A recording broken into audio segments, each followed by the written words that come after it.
Welcome back to another episode of the Startup Junkies podcast. Thank you for tuning in from wherever and however you are tuning in to us today. My name is Caleb Talley, and I am a part of the Startup Junkie team, and pleased to be joined by my Startup Junkie guest host, former regular host, Matthew Ward. Welcome back to the show. Hey, guys. And our regular co-host, Victoria Dickerson. How's it going? Going good. Awesome. It's a beautiful Wednesday afternoon. And we're excited to have with us today Chris Thompson, Chris of Sober Sidekick. How's it going, Chris? Going great. Glad to be here. Yeah, we're glad to have you here. So I know you are a transplant to Northwest Arkansas. Mm-hmm. We're excited to have you here. Tell us your story, where you came from, how you got here. We tell people, start from Genesis and skip the who begats and then get, to the meat of it. Yeah. There's a few different angles to the Genesis. So the product Genesis or my Genesis? Chris Genesis. Sounds like a stage name. Yeah. So I'm Chris. I'm one of the founders of Sober Sidekick. Since 2014, I've either been a technical co-founder or a product lead at a tech startup. First 24 years of my life were in the Philadelphia area. And then I promptly moved to LA. Didn't plan on it, but did. And then didn't plan on staying, but stayed for 4 years. And then I promptly moved to Arkansas. Didn't plan on it, but did. And here I am. Awesome. So what brought you to Northwest Arkansas? What'd that look like? Yeah. So as we've continued to build Sober Sidekick, generate traction, generate, partnerships, I was connected with Ramsey Ball through a former coworker, Emma Willis. And Ramsey was an immediate supporter of us and everything we're doing. And he also put his money where his mouth is a little bit. So I just made a trip out to visit. And then that visit turned into a follow-up with several other great people, which then turned into a follow-up, which then had us looking at real estate prices. Oh, wow. So what was it, what was it in those conversations that really kind of, there are different things that bring people here for various reasons, whether they're founders or they're, working for an enterprise or different reasons, family. What was it in those conversations that kind of sold you on the region, I guess, to make you promptly want to pursue, putting down roots here? Yeah. I guess majority of my major life decisions have been prompt decisions. I kind of go with my gut guy. But, especially after COVID, like the whole world was meeting virtually anyway. And, so I didn't have much to lose when it came to the network I had built in LA. And I very clearly saw that I had a lot to gain by being in person here. The density of quality people and quality organizations and, the speed at which you can connect and, navigate the waters. I get the sense that the whole region is a startup. And, so similar to, when you work for a startup, you get to be a part of new things, you get to move faster, you get to be a part at the ground floor. I feel like this whole region is a startup. And that's, so like when my friends asked me why I was going, I didn't really have one concrete reason. It was just more a gut feeling. And since then that gut feeling's been validated. That's awesome. What would you say was your impression before coming to Bentonville versus after? Because a lot of people from the coast and all over the country are like, wow, like Arkansas, hillbillies, uneducated, et cetera. But what would you say was your impressions? Yeah. I didn't really know what to expect coming in. Like when I made the first trip out here, I kind of came with no expectations, but what I did have is, a few people who I'd worked with in the past who I had a lot of respect for, who had really good working relationships with, who I knew were out here, Emma being one of them. to where, I tried to, there's a saying, expectations are premeditated resentments. So I try to, and so I was definitely surprised with, the way things are and the way things move, but definitely didn't know what to expect either going into it. I'm a big fan of Emma. She's a friend of mine in Startup Junkies. I think she's a good advocate for the region too. It's a good person to know.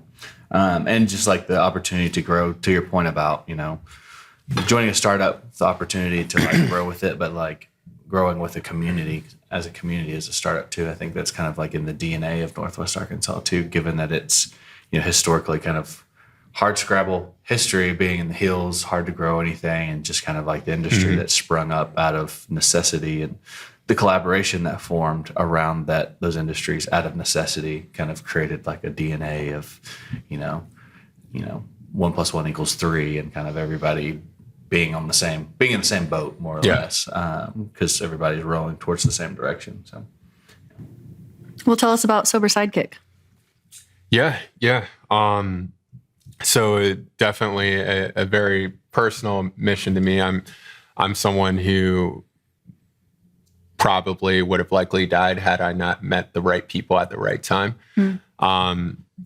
So, alcoholism and substance abuse took me down a rabbit hole that I never would have expected. I had done multiple startups. I was a college athlete, and it got me to the point where I was incapable of doing anything, completing anything, and just becoming a shell of myself. And then physically, I woke up for the 4th day in a row in the rain on the sidewalk, and it was Thanksgiving Day 2018. And, that's, what I now consider to be day one of my comeback story. And shortly into, my own comeback story, I started to learn a few things about myself. One is alcohol was never my problem. It was my only solution. And realizing that, puts a new frame on it. And then also I started to realize that isolation was always my enemy. It was my inability to connect. It was my inability to, be vulnerable, be honest about where I'm at, how I'm doing.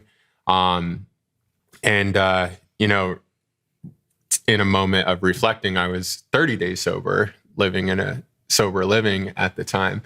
And I was thinking about how lucky I was to have met the right people at the right time, and seeing how my perspective was beginning to shift. And acknowledging that luck, started to theorize, like, what if there was an algorithm we could build that created a world where connecting with the right people at the right time was no longer up to chance. So formed this idea of an empathy algorithm in my mind that night, and immediately got to coding. And 30 days later, Apple approved the MVP of Sober Sidekick. And a lot of things were clunky, a lot of things were ugly, but one thing that worked is that since that day, 100% of anyone who's ever posted within the platform has received written support, not from our team, not from AI, but from real people from their own community. And that's what that empathy algorithm does, is it creates a scenario where people are helping people at scale, and, just an endless flow of positive feedback. Since then we've gamified empathy to the point where every poster on Sober Sidekick gets 6.2 people supporting them in real time, in minutes, if not seconds. Wow. So that really is the core. And when it comes to product, I'm not someone who likes to go too far into like features and different things like that, because, there's a saying, people will forget what you say. They'll never forget how you made them feel. With products, it's the exact same way, and it's all about the feeling, first the pain point that we're solving for, which is isolation, hopelessness, feeling like you're alone, feeling like there's no way out. And then, that feeling when you realize that other people have your back and, that you're in this together and that, maybe this is, day one of your comeback story. I could see where where something like that would have such a tremendous impact. And I'm just thinking anecdotally to the pandemic, when those networks and those groups, those support groups kind of lost their ability to kind of come together physically to support one another within those networks. And I'm sure like that kind of could have filled that gap, or probably did for a lot of people. I just imagine how many people could probably benefit from that during that period of time. Can you speak to like that period? Yeah. So the pandemic certainly validated a lot of the work that we were doing, but it also validated the problem at a much broader scale. And since then, so much research. There's a book called Together that was written by our Surgeon General, who talks about isolation as a epidemic and talks about community as truly the most important social determinant of health. And that certainly is our thesis, is that, isolation is the biggest inhibitor to health. And this is true when you look at diabetes. This is true when you look at depression, suicide, really any chronic issue, whether someone is isolated or whether someone has a sense of community makes a huge difference in the trajectory of their life. And, another thing I say with our problem, our population, our product is we're solving for addiction and alcoholism indirectly, and we're directly solving for the isolation problem that we have. How did you meet your co-founders? Yeah, so that was around 2 years in. So the first 2 years of building the platform, it was just me. And then Jake is someone who I knew for a couple years as a result of, getting help and support for myself. So Jake is someone who's worked in the substance abuse industry for the last 10, 12 years, something like that. So I had a relationship with him, and he was always calling me up with, ideas, ways this could go. And then I eventually asked him to come on board. And then Chris, I was introduced to him as a result of attending Forbes 30 Under 30 in 2020. And we continued to talk throughout the year. And by 2021, it was like we could really use someone with a focus on marketing with some knowledge there, and asked him to join. So both Jake and Chris joined about the same time. That's great. And it's phenomenal that you're able to put the MVP together in 30 days, get it certified, and hit the ground rolling, really, or running. What would you say are some growth tactics you're looking at when you're trying to scale up the platform and begin to get users on it? Yeah. So in a previous startup, I've had the experience of going viral on launch day, and it's overrated. So in that previous startup, Jay-Z had retweeted it, Ellen DeGeneres retweeted our app. That's cool. We were in the trending box on Twitter that Sunday afternoon, so anyone who opened up Twitter would see us.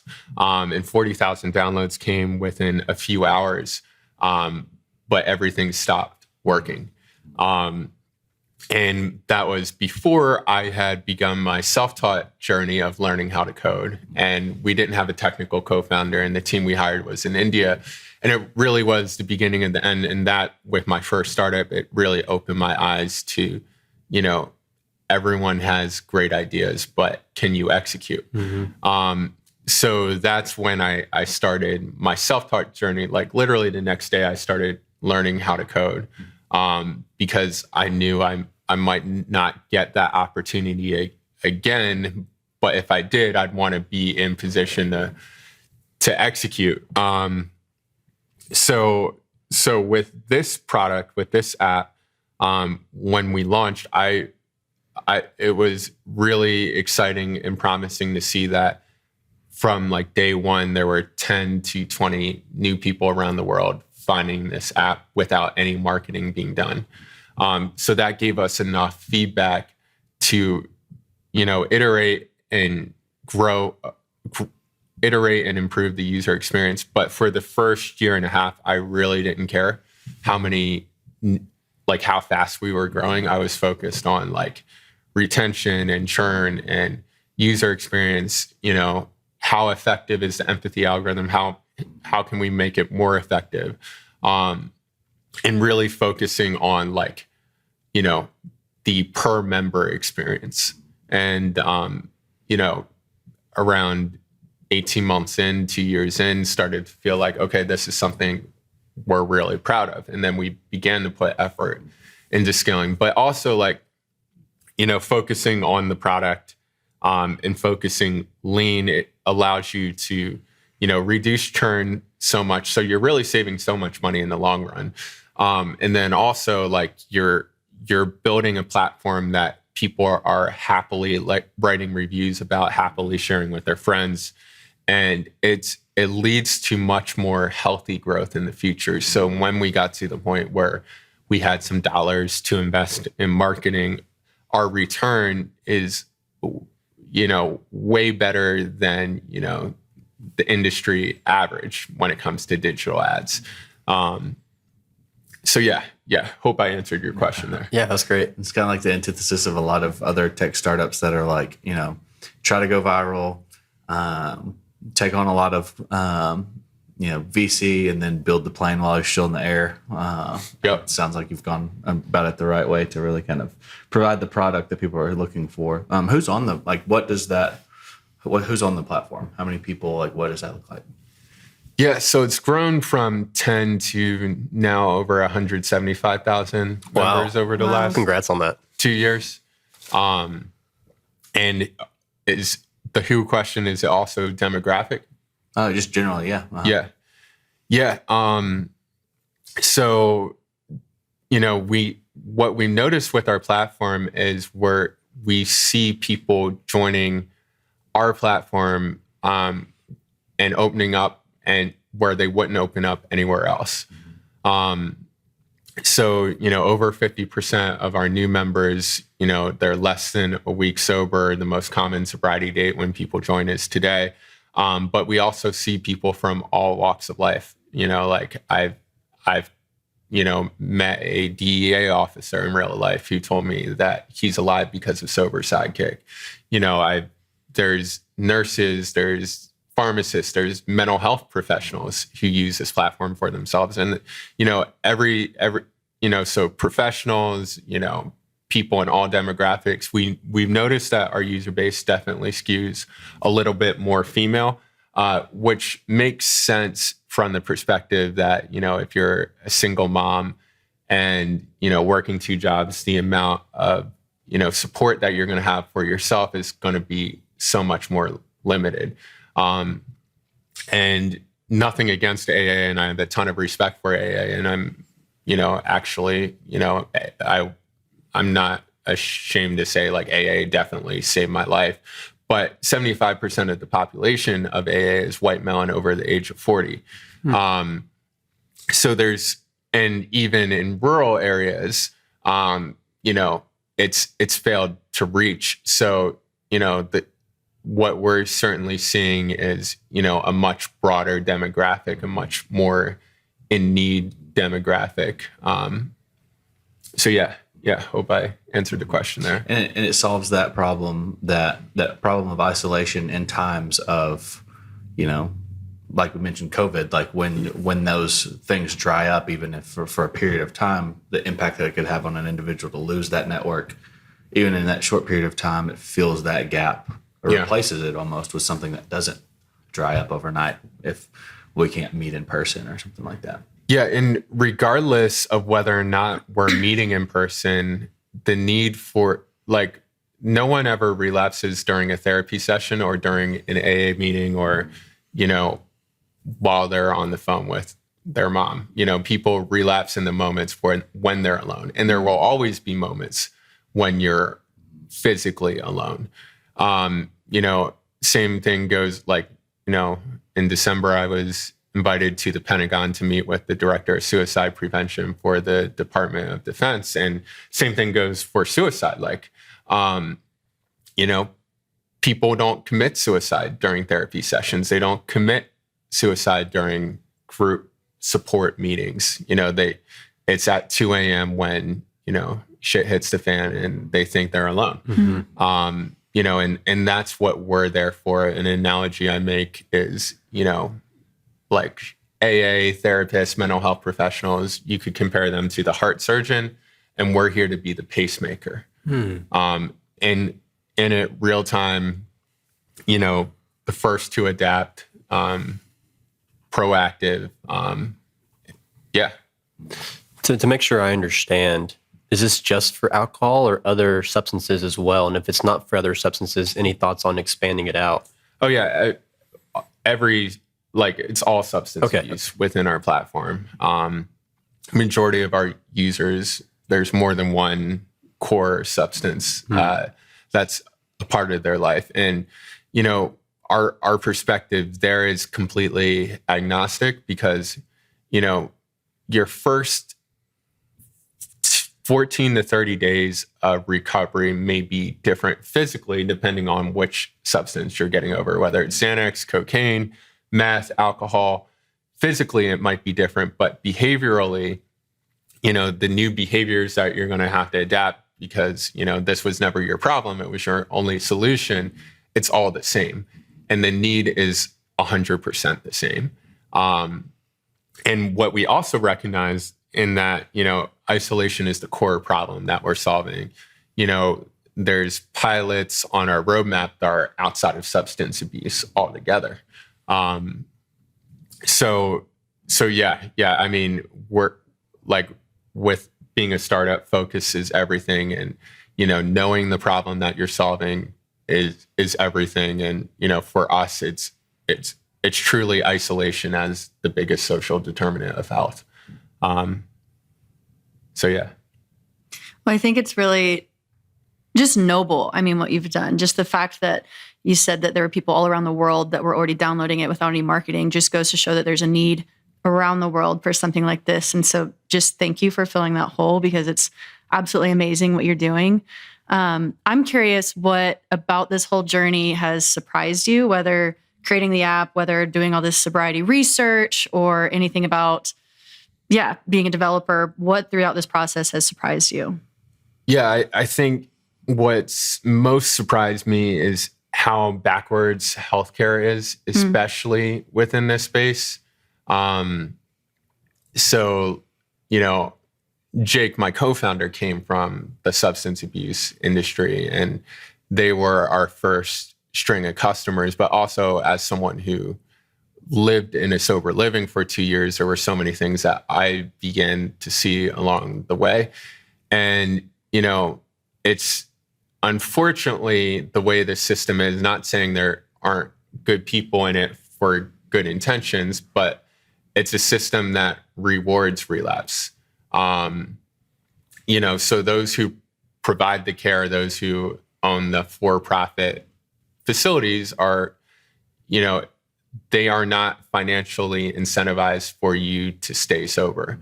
And as a result, there's human trafficking laws that have been written specifically and only for rehabs in the United States.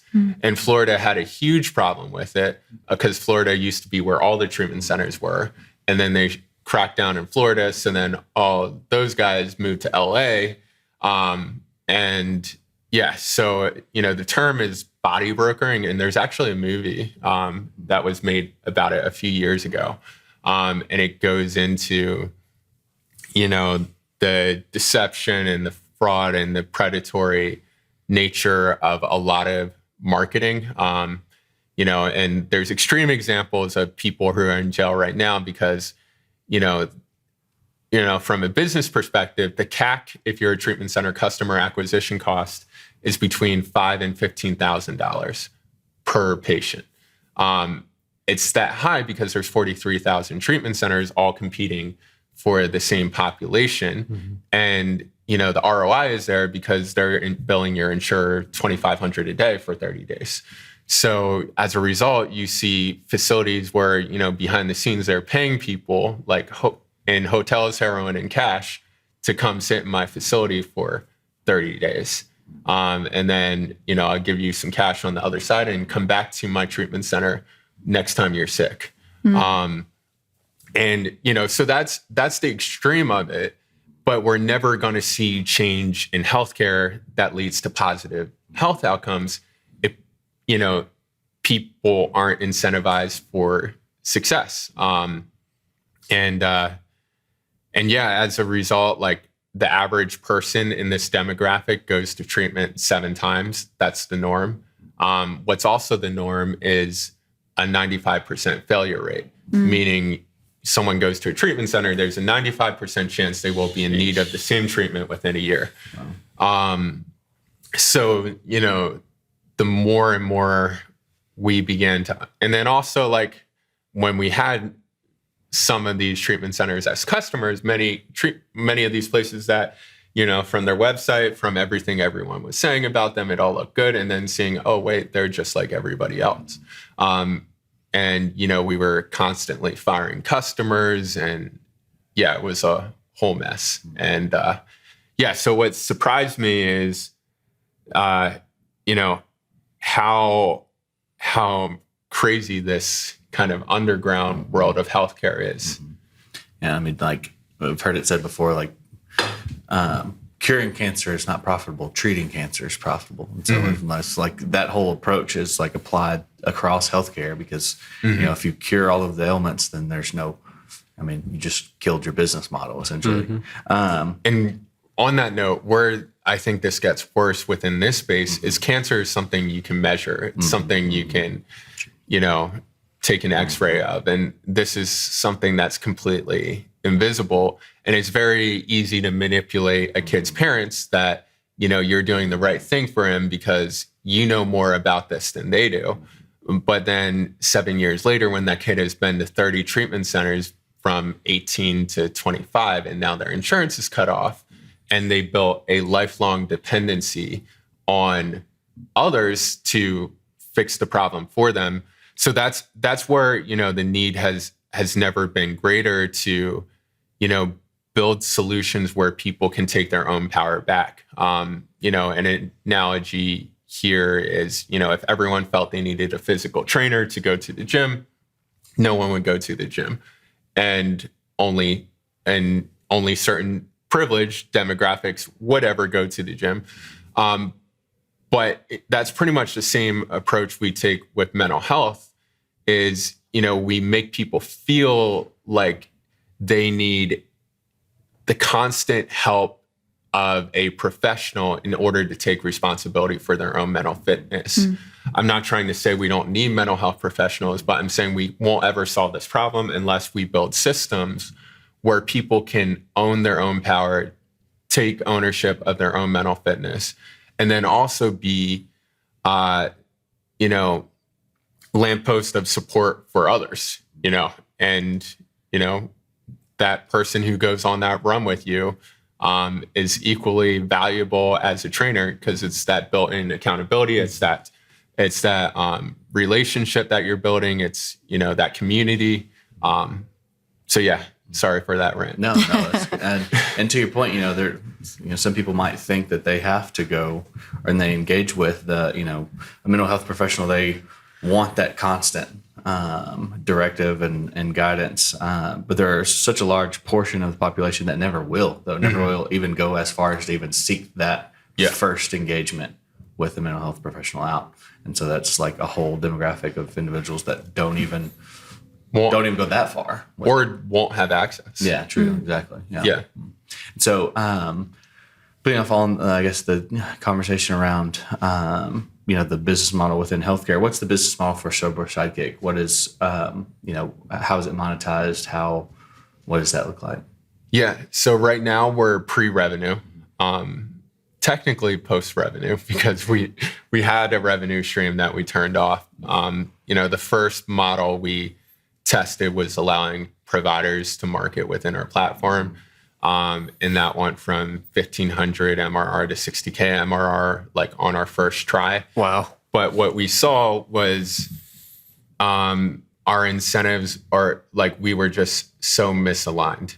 And what we saw, especially when we were talking to potential investors at the time, and they didn't want to see us solving for any bigger problems. They wanted to see us focused on scaling this revenue stream that we had.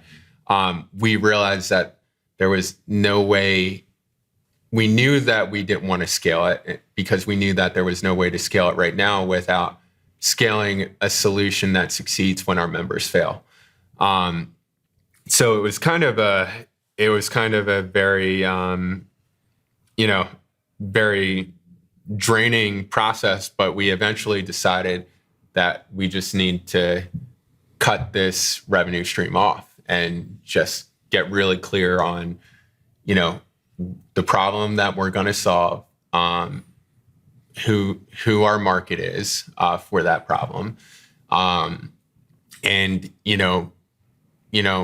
build something that's truly aligned top to bottom. Because the value of this platform is preventative health. So then the question is, who has the most to gain from us preventing very, very costly healthcare? And not a lot of people know that only cancer bills more on a per member basis than this population. But cancer has way better outcomes, so it's way more efficient. There's more than a 5% chance that you're going to recover from cancer. But that's not the case here, and it's kind of on purpose. So we took a deep dive into our data, started to discover how strong our own outcomes were. Like, we were surprised with how strong our outcomes were when we actually looked at it from an outcomes lens. And then, so defined a roadmap where health insurers, health plans, those who are responsible for paying for the treatment are the customers, and realigned our go-to-market strategy there. And then, so we recently got the American Heart Association as our lead investor, and then a few super strategic follow-ons. One of them being a fund called Ikigai, which is run by Michael Brothers, who he himself has been a CEO at health insurers, and is very connected in the space. So an amazing go-to-market partner there. And essentially everyone who's invested in our round so far, it's out of a belief that this is the biggest problem that can be solved for this demographic, which is, building an outcomes-driven preventative health solution. And, that if we're the first to solve this, we are a category king. So yeah, that's a little bit of where we are right now.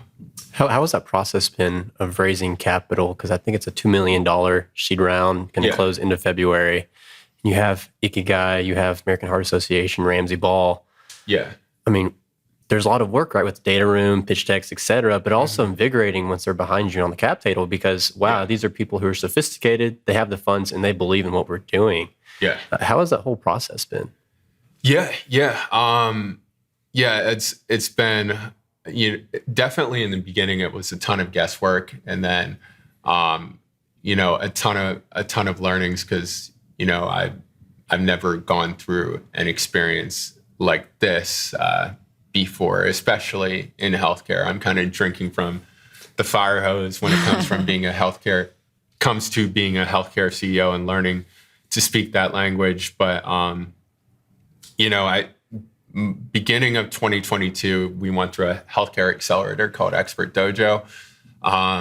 And that's when we started to kind of get the fundamentals as far as like, okay, how does this all work? From a big healthcare perspective, because understanding how we need to go at the market is kind of the first step to being able to, produce an effective pitch. And then the summer, it was about like understanding how our own data correlates to outcomes and how that can be positioned. But in the process of raising I guess a lot of the things I've learned, one for sure is not everyone is the right investor for us. And, also learning to like figure out what are the conversations that are worth having and what are the ones that aren't, because there's so many VCs out there, and, you can waste a ton of time just by throwing stuff against a wall. And we kind of had to learn through our own experience and through our own failures as far as like who are the right types of people for us to be connecting with.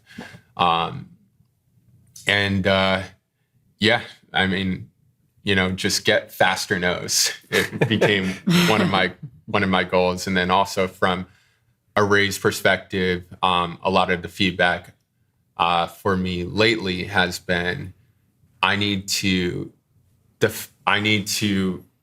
upfront in these conversations, get clear on how many meetings do you need before you can make a decision? What does your diligence process look like? And at what point in time will I know if this is a deal you're taking seriously or not? Because I feel the greatest trap for a founder is spending all their time trying to follow up with too many VCs and not knowing who they should be following up with and versus who they shouldn't, and just the time suck that can go into getting an answer.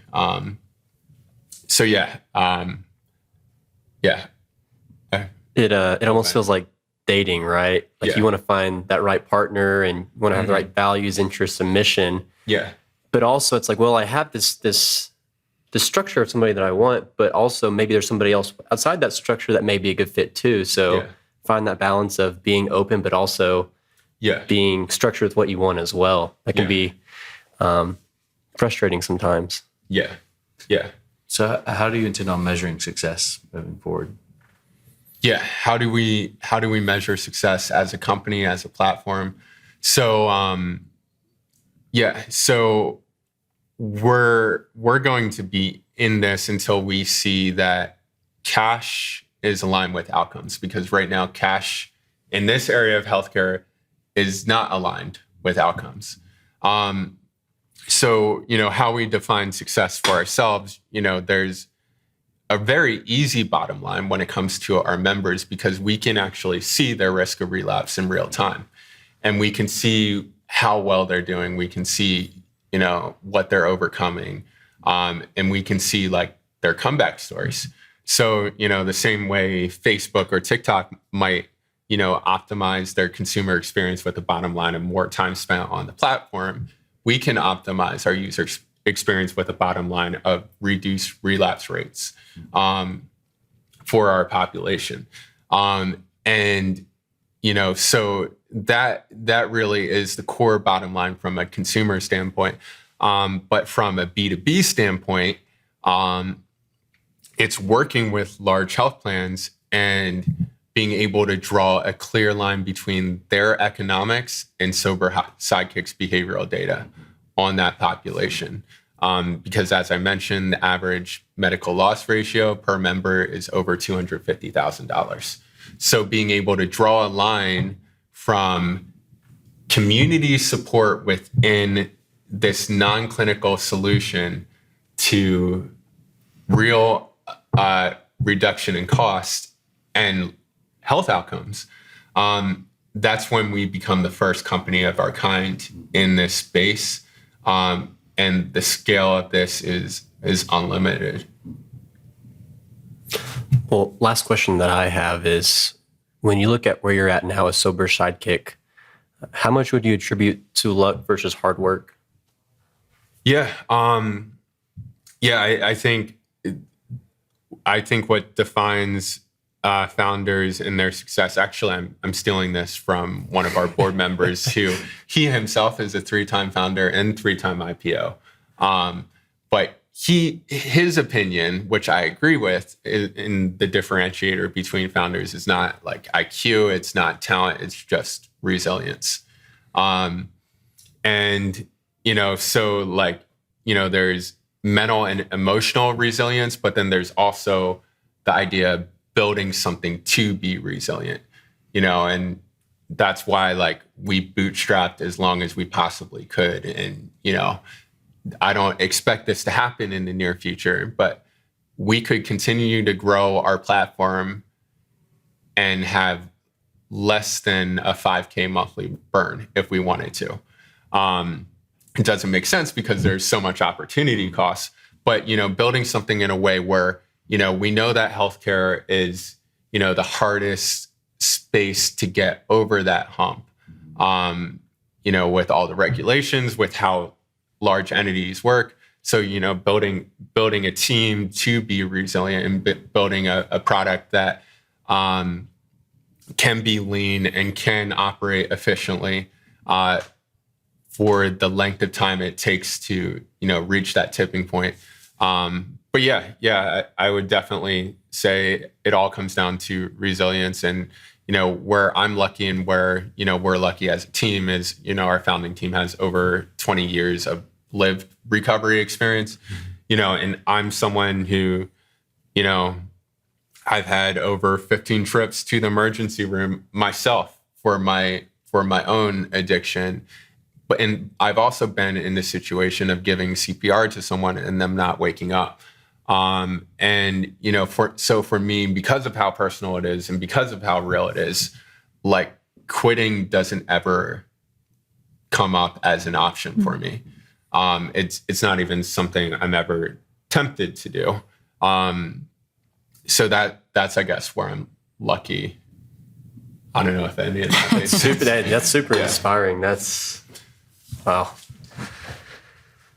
So our land the plane question, the final question we ask all of our guests is, if you had the ability to go back in time, let's say before your first, startup that you worked in, worked on, had the opportunity to go back in time with all the accumulated knowledge that you have now, what advice would you give your younger self? Yeah, that's a really good question. Put you in the hot seat with it. What was that? So it'll put you in the hot seat with it. Yeah. Because I really feel like I wouldn't give myself business advice. I would like give myself whatever life advice. Yeah, whatever advice you'd give yourself, honestly. Yeah.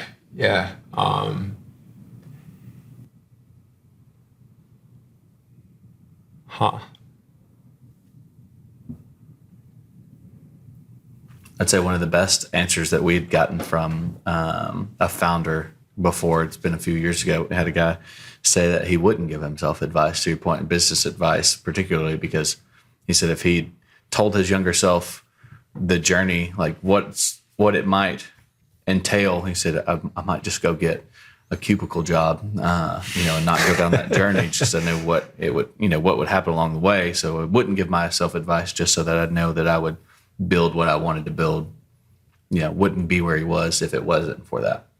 So that was a piece of advice that we'd gotten before. Yeah. I mean, so I wouldn't want to change anything, because I feel like my business failures and my personal failures, like without my personal failures, I never would have even started this company. So, I think, it really just would be along the lines of, just don't be afraid to experience everything. Because I feel like it's never the circumstances that, pull us off track. It's the fear of those circumstances or, our opinions about the circumstances.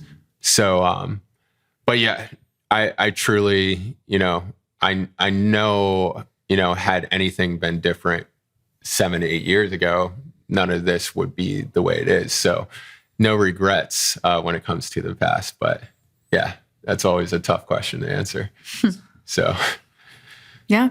Well, how can our listeners find out more about you or about Sober Sidekick? Yeah. So the app is free in the App Store for anyone to download. And, there's plenty of people who have downloaded it just because they're curious what their loved one who's dealing with addiction might be feeling. So it's completely anonymous. And so that's one way to see firsthand what scaling empathy means. And then there's our website. There's a contact us form. If you ever want to reach out to me personally, you can feel free to add me on LinkedIn. And I think that's all the boxes. Awesome. Thank you for coming on. Thank you. Appreciate it. Yeah, thanks so much. Ecosystem builders, entrepreneurs, chambers of commerce, mayors. If you're interested in taking your economic future into your own hands, we've got a book that can help you. Creating Startup Junkies, Building Sustainable Venture Ecosystems in Unexpected Places is the guide. It's a little bit inspiration. It's a little bit toolkit. What it will allow you to do is take your economic future into your own hands and build a sustainable small business, innovation, and entrepreneurial ecosystem in your backyard. If you'd like to hear more, check out creatingstartupjunkies.com. The Startup Junkie podcast reaches over 100 countries and has had over 100,000 downloads. If you're interested in reaching some of the most motivated and engaged innovators and entrepreneurs on a worldwide basis, give us a shout.